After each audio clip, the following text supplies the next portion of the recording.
Hey everybody, what is going on? Hexlex here with another Master Duel video for you all. So got another Kashtira list. Been definitely tinkering around quite a bit with this deck since its release. At the time that I'm recording this, it is still just 2 days since the deck's release. 2 full days, I think 2.5 if you actually count out the hours. But yeah, I have been looking at some of the first wave of tournament results and ladder lists that have been coming in, and as we saw in yesterday's This Week in Master Duel video, Planet Pathfinder definitely seems like it's kind of the way to go as far as like, well, it's the one that people are kind of turning to as far as consistency boosting, because it searches out the field spell, which is only at 1. The deck doesn't use its normal summon anyway, and then you can special the Unicorn and then do your combo. But I wanted to test the Pot of Desires a little bit more because I wanted to just see if this card actually ended up not only, well, I guess being worth because it not only boosts consistency, but also gives you some advantage as well. And I think that advantage could end up being pretty important for a deck like Kashtira, because it seems to be all about like using your disruptions wisely. In a lot of ways, it's kind of like, I've compared this deck to Mathmech a couple of times, in particular comparing Unicorn to Circular in terms of like how important it is, it being a 1-card combo piece, so on and so forth. But while you don't necessarily have like the super factorial line, it's not like, you know, Mathmech in that regard. It is kind of like Mathmech in that you got to kind of pick and choose when you want to use your disruptions, when you want to use like your field banish from Fenrir, your extract banish from Unicorn, your, you know, banish off of the Arise-Heart. Kind of like you need to pick when you want to use your Laplation, hand and field rip, when you want to use the Omni Negate effect, so on and so forth. So in that regard, I thought that maybe because Mathmech, you know, likes to not only have the consistency boost, but also the advantage when possible, I'd, again, apply the same theory to Kashtira and see if I liked Desires, how much I liked it before I tried out Planet Pathfinder. So next iteration of this build that I tried will have Planet Pathfinder.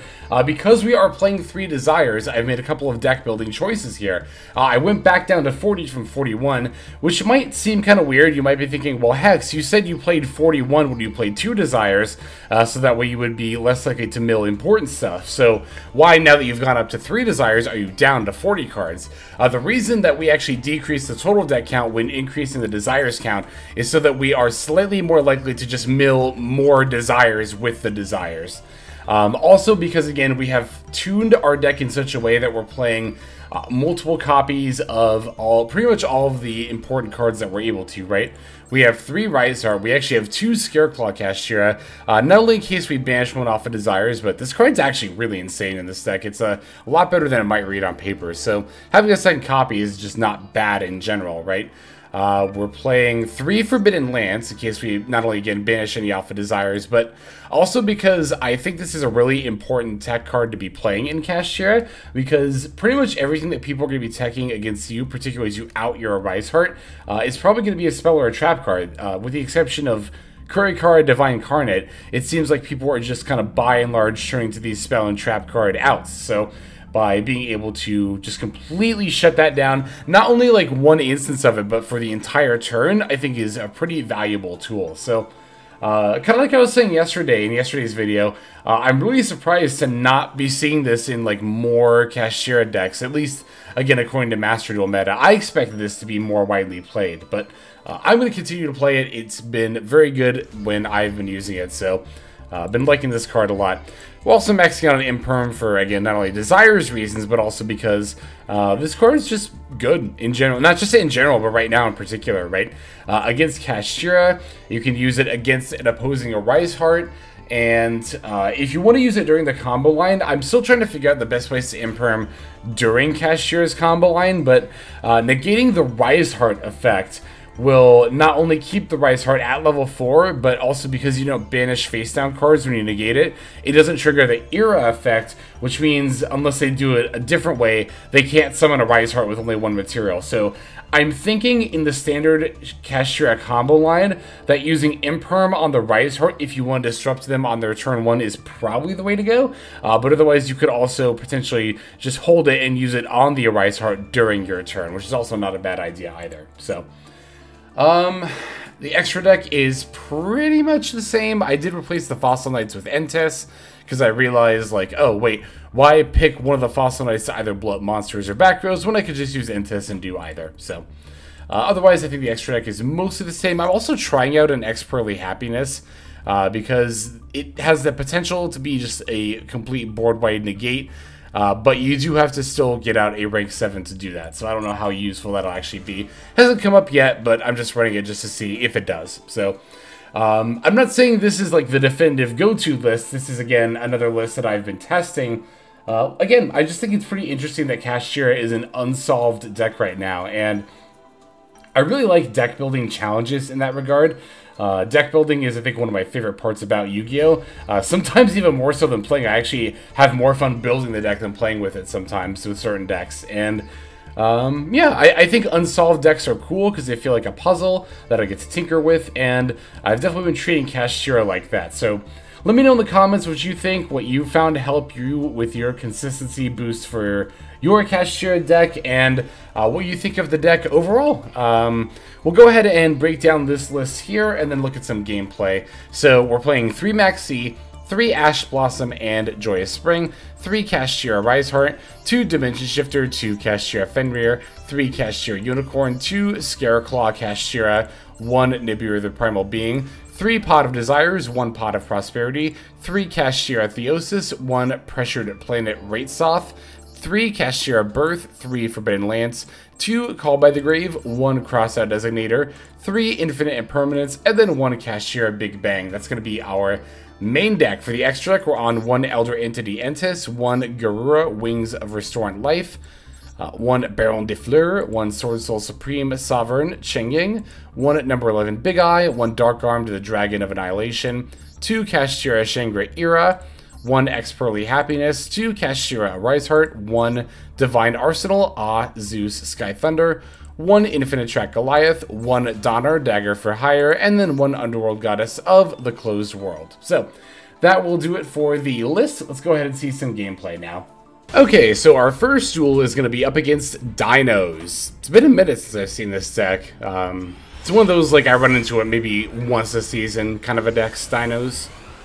Still a solid rogue contender, but we're actually going to be taking the second turn here, and as you can see, we did not open really any kind of disruption, so it's going to kind of entirely depend on what our opponent's turn 1 looks like. So I don't know much about Dinos, but it's kind of weird to me they didn't start the Soul Eating Overraptor. Maybe there is like a certain, maybe they opened like a 1-of or something that caused them to start with the Archosaur and then use that to pop the Overraptor, but for whatever reason they do that. They're linking off the Archosaur for the Linkuriboh. Linking off the Linkuriboh now for a secure Gardener, and they're doing that so that way they can use the Ultra Evolution Pill to banish the Archosaur and the Linkuriboh in order to get their Ultimate Conductor Tyranno. This, of course, is definitely not a bad monster to end on in this meta, as it has the ability to, as a quick effect, turn all of your opponent's monsters into face-down defense position. Book of Moon and Book of Eclipse are 2 popular and also pretty solid tech choices in this current meta. So again, a deck which can end on a boss monster that's able to have a similar kind of effect as a quick effect seems pretty good. Opponent's going to have a back row as well, and it's going to go back over to us, ripping a Kashtira Birth. Definitely not a bad card to top deck. Want to see what I draw off Desires here first. Taking a look at our banishes here. Nothing really too alarming here. Again, this is why I like running multiples of a lot of cards, like the Scareclaw Kashtira, because we have one here, the lands, because we've got one in here, so, yeah. Definitely a pretty average banish 10 from the Desires, and it's going to draw us a Riseheart as well as another Birth. Second Birth, obviously not super great, but having the extender of the Riseheart in hand, definitely not too shabby there, so. Gonna fire off the Unicorn, grabbing a Theosis, gonna activate the Birth, and then follow it up with a Theosis. Specialing the Fenrir. No responses from our opponent until this Tyranno comes down, but thankfully because we have that Riseheart, I can actually still make plays. I can use Riseheart to banish another Unicorn. Gonna grab that with the Birth. Now I can overlay the Birth and another Birth, the Unicorn and the Riseheart for the number 11 Big Eye. I'm going to go ahead and use Big Eye to just take my opponent's Tyranno here and then battle over their Gardener. The Big Eye gets to steal the monster permanently, and now I have the ability to disrupt them by turning all their monsters face down. So that's pretty cool. Setting the call button in the lands, opponent's going to throw down a Dino Wrestler Pankratops and attempt to use it to out the Tyranno, but I've got a call button to banish the wrestler, so no Pankratops shenanigans happening today. And thankfully, unlike Geo the Gravity Ninja, I do get to actually flip these back up during the next turn, which is nice. Opponent does have another double evolution pill as their final card to get yet another Ultimate Conductor Tyranno, but I'm just going to go ahead and use the effect. And yeah, I mean, the opponent could have used it in response, but that wouldn't have really done anything for them, so. Well, actually, they don't have a monster to pop, so they couldn't have. And now I'm just going to go ahead and activate my Big Eye yet again, taking their other Tyranno, flipping that up, and then the opponent will ultimately just concede. So, yeah, that was a pretty interesting duel. We kind of got disrupted in our main game plan, so it's like, alright, we'll just kind of make our opponent's game plan our game plan with the help of number 11 Big Eye. Extremely powerful card, even today in 2023, as much as it was back in 2013, 10 years ago, when it saw a lot of play in Dragon Rulers. So there is our first game there. Let's go ahead and take a look now at the next duel. Okay, got a mirror match we're going to take a look at here. Kashtira Mirror, which I still haven't run into that many. Like, I thought it was maybe a day one phenomenon, but now even like going up through Diamond and into Master with a different deck. I didn't actually do it with this deck, but we'll talk about that deck later, the deck I actually got Master with. But even going up through the upper half of Diamond and into Master, I just did not run into that many Kashtiras. Could just be my own individual variance / luck, but I don't know, maybe it is kind of indicative of the fact that this deck is not solved right now. I don't feel it is anyway, that's just my own 2 cents, but looks like we have a pretty typical combo line we're doing here. Got Lance and Crossout Designator help insulate our plays, but it doesn't look like our opponent even really has any disruption to use with us here, so, or use against us rather. So I'm going to throw Ira in the extra monster zone and block out the main middle monster zone to kind of play around link decks a little bit. Someone in the YouTube comments a couple of people actually were kind enough to point out that that's the main reasoning for summon Ira on the extra monster zone, because what you can do is you throw Ira here in one of the zones, right? And then you start by blocking out the middle main monster zone, and then as I do more banishing on my opponent's turn, I can block out these zones. Now they can only throw link monsters here, but if these 3 zones are all blocked out, they can't really do much beyond that. So that's kind of, I guess, the reasoning behind doing that. Alright, it's beautiful. We have the Fenrir, the Unicorn, the Arise-Heart, and the Ira. Opponent's going to Wraitsoth, reveal themselves to be the mirror match here. Banishing face down with Prosperity, which is interesting because that will definitely also trigger my stuff here too, but maybe they just want to dig that badly. They end up grabbing a Triple Tactics talent, which we will probably need to play around via the Forbidden Lance if I had to guess, so gonna start zone blocking with the Ira. I know I said to block over here, but you know, now that I know it's Kashtira, it's like it doesn't really matter which main monster zones I block at this point. I just want to block some out of them. So Unicorn and Fenrir are coming down. Fenrir is going to try to activate on the Unicorn, and Unicorn will activate as well. I'm going to use the Crossout Designator to call the Unicorn here, which seems a little bit surprising, but yeah, I obviously don't have the Fenrir to call, so I can't negate that. But they can banish my Unicorn if they want. That's fine. I don't really care about that. I'm actually a little surprised they didn't target either the Arise-Heart or the Ira, but we'll definitely take it. I do have the ability to use my Wraitsoth a couple of times here, but I don't feel the need to just yet, you know? I think we can just hold on to it until we actually need to use the Disruption. Oh, you might notice I'm picking up all of my opponent's extra deck cards they banished off of their Prosperity. The reason that I'm doing that is that I'm looking for a card like, you know, Entes or Garura or the Infinitrack Goliath, because people will often banish those off of the Prosperity. And I was seeing if I could pick up something like that from my opponent's stuff to maybe help me out here a little bit, but they actually did not banish anything like that, so go figure. Alright, now they're making their own Shangri-Ira in attack mode, so looks like they're planning on trying to Zeus here. Using the Rise-Heart effect, I'm going to go ahead and use my Arise-Heart effect, and of course my own Era effect, as they also use their Era effect. Because they are getting their Era effect off, I am going to, or rather, they are going to be able to summon the Arise-Heart here. I actually probably should have, now that I'm thinking about that, I should have banished the Era as soon as it hit the field. Because, yeah, that would have just not allowed them to summon a Arise-Heart with only one material at all, which would have been a lot better, so... That was a misplay on my part, I will definitely admit that. Alright, gonna use Lance on my own Era here. Although I don't think there was a need to. Did they... No, okay, they targeted the Lance. I was gonna say, if they targeted the Era with the field spell, I could have just used its own effect to protect itself, but no.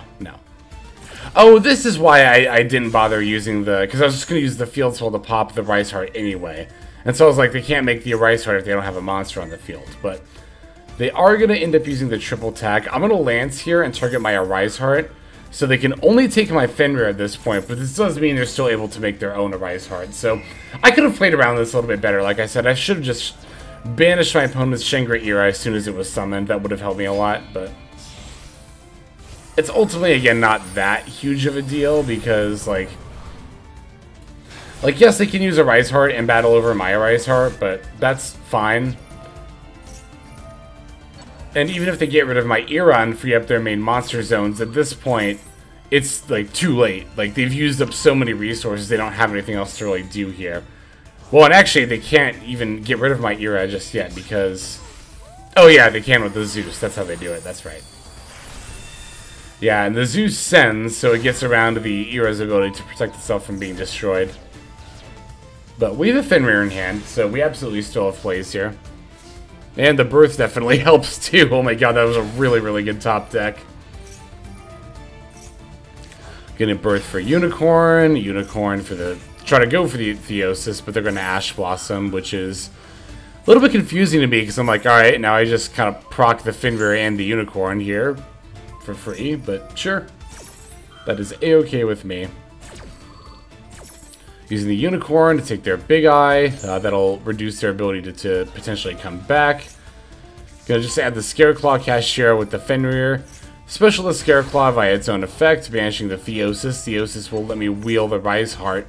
And then once I special the Rise-Heart to the field, I just have 8k damage on the board. Which, yeah, my opponent just concedes here. So, this is usually how I find myself OTKing with Kashtiras. I don't know about other people, but... I usually just use, like, the 4 main deck monsters on an empty board, and that's usually just enough to do it right there. So, got a couple more duels to watch. Let's go into the next one here. I got a game against Valance here. Good old Valance. I actually didn't see if they were using... I don't think they were. They're using the Fossil Dyna and Secret Village, so... Maybe they're not going to end on Floodgates, so... I'm going to go first, and I'm not going to lie, I've had a lot of going first hands like this, playing this iteration of this deck. Which, again, I think might be a problem for Kashtira overall, is just, like, not being able to open playable turn 1 hands. It's a bit of an issue. It does kind of seem to be one that is, like, you know, people, again, we're trying to mitigate with stuff like Desires and... Planet Pathfinder, and, you know, there are, of course, always going to be times where you just brick on turn 1. That's an inevitability when you're just playing Yu-Gi-Oh! But, you know, in a very short amount of time, it's happening to me more often with Kashtira than it tends to with other, you know, meta decks. So, that's kind of why I almost wonder, like, you know...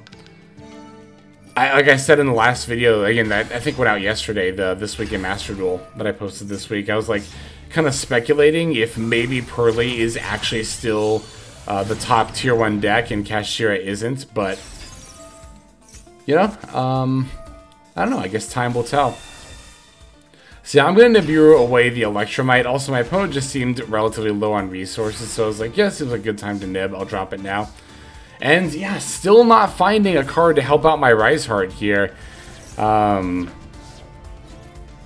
have been Theosis, could have been Birth, could have been the Field Spell, potentially. Yeah, because I could have maybe, well, I would have had to have, I could have added the Scareclaw Kashtira, but would I have had a way to summon it is the thing. I don't know if I would have necessarily, but point is I had some outs even with the nib on the field and was still not able to find anything useful at all. Which, again, I understand does happen occasionally, but like I said as well, has been happening to me more with Kashtira than other meta decks that I've played in the past, so... Alright, at this point I'm just going to go ahead and speed things up a little bit here, because my opponent's just going to be doing hashtag just Valance things for a while, and I don't really have any ability to disrupt them unless I'm able to top deck something off of Maxx. Alright, they're making Beyond the Pendulum. I get a Desires, too little too late. Same with the Births here. Opponent's setting up their Scale. Using Beyond the Pendulum, they get to actually pop a couple of cards. I always forget this card has that effect. Very, very good. But soon enough, my opponent's going to end up not only putting the AA-ZEUS on the board, but also just... Oh, and this killed me here, too. Like, oh, the fact that they just had the Valance field spell on my field. Like, if I didn't have that field spell down, I could have nibbed and then chained Imperm on the AA-ZEUS. It was so close, but of course, Valance puts the field spell on your board. So, grumble, grumble, never lucky, but it does happen. So, let's just go ahead and move on to our last duel for this video. And our last game is going to be another Kashtira mirror match. This one, the opponent is on Planet Pathfinders and Pot of Extravagances. Which I thought Extrava was going to be the way to go, but, you know, Desires does just ultimately seem to be a lot better. This is another hand that actually would be dead if I only opened Scareclaw Kashtira and Theosis, but because I actually opened 2 Theosis, I get to do, like, something here. Which, again, it's just a lot of wonky hands with this deck. It almost seems to be one of the defining features of it, to be totally honest. But yeah, I'm going to use Theosis for the Unicorn here. I can't do it for Fenrir because Scareclaw Kashtira and Fenrir are both Earth. So, going to use Unicorn to add Birth and then overlay the 2 of these for the Shangri-Ira. Gonna have to just set the call by and then pass after that. Like, even here, like, yeah, I get to do, like, something, but it's not really that much of anything. But I do at least have the Fenrir on board alongside the Ira, so... Opponent's actually teching also the Primitive Planet Reichphobia to search specifically the Scareclaw Kashtira, which is an interesting thought, but I think I'd probably just play either more copies of it or Tier Limits Kashtira before I did something like that. But I guess you could find the Primitive Planet off of the Planet Pathfinder as well, but we shall see, we shall see. So... Opponent's going to just drop down to Fenrir and then move to Battle Phase here, which is a little bit surprising, but I guess they won't just get rid of my Ira so that they wouldn't get more of their main monster zones locked out, which is understandable, but... Alright, they have both the Birth and the Theosis here. They're getting Ogre, though, which is pretty interesting.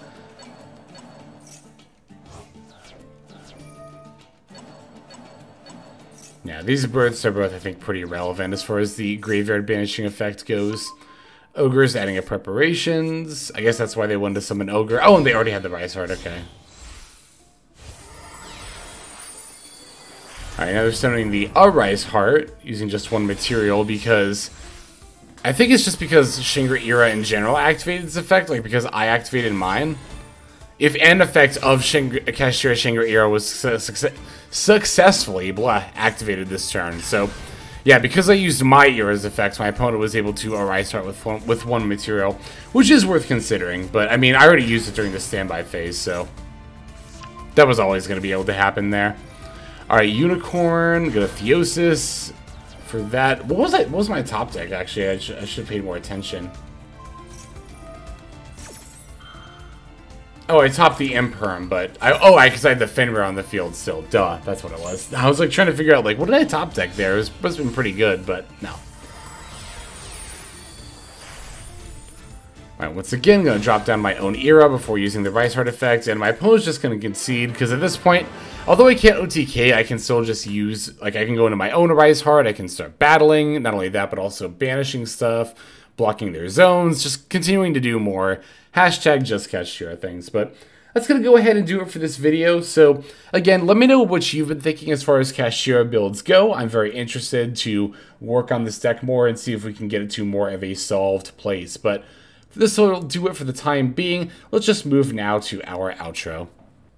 Alright everybody, that's going to do it for this video. Thank you for watching it all the way to the very end. That means a whole lot to me, and it's also a fantastic way to support the channel. And if you're interested in supporting the channel in other ways besides YouTube, there are plenty of ways to do that. If you check out the description below, you'll find a bunch of links down there. One of them goes to my Patreon. You're actually seeing the names of everyone subscribed to the Patreon on the screen right now. So if you're interested in getting your name in the credits here at the end, if you want to see more daily Master Duel content, or if you're interested in one-on-one private coaching sessions, I offer all of that on Patreon. I also stream live on Twitch. Feel free to go ahead and click that link and follow and or subscribe there. I also have the Discord community, if you want to follow that link, where hundreds of duelists have already signed up. Free to join, and you can just come hang out, talk about the game, and chill in general. Final link that's going to be in the description is my Twitter. You can follow that if you want some more notifications of what's happening with the channel. So, all in all, thank you all so much for watching, and I hope you have a fantastic day.